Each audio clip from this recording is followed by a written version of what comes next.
The carnage in our care homes is a scar upon this country that will never heal.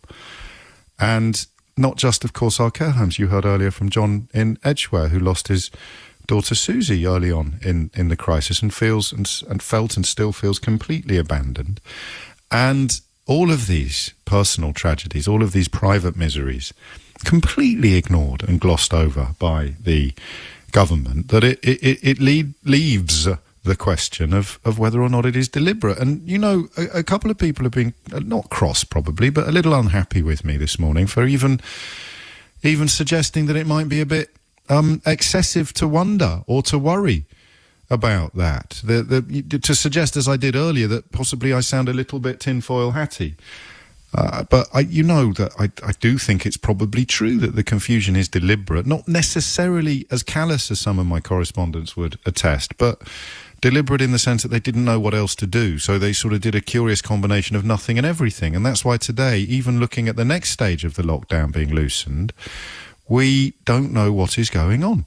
And yes, all right, I'm throwing away the tinfoil hat. I think that is the plan. I'm really sorry. But the fact that none of us know what is going on, what we're supposed to do, what the international lessons we could learn might be, that is the plan. And it leads inevitably. I've got no quibble with what Sarah in Cheltenham said a moment ago. It's been rendered inevitable by months of incompetence and deceit and dishonesty and dissembling and disingenuousness and sundry other words beginning with D, hasn't it? It's been rendered inevitable, this next chapter, by the mess of the last three chapters.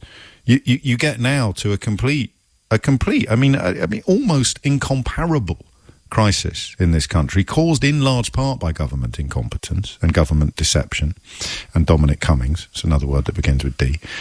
And the next chapter is defined by the last three chapters. And the next chapter has to involve some attempt to get the tills ringing again, because the cost of not doing that, well, it's huge. The cost of doing it, of course, might be huge as well. But it becomes a question, and this is bleak stuff. I never say my friends as a kind of as a sort of catchphrase for people listening to the programme. I always prefer to think of myself as addressing you directly, like there's one person listening. But sometimes I do feel this sense of community that seems lacking in so many other areas of our lives at the moment. So when I say my friends, I mean my friends. That is the price. The price is potentially more loss.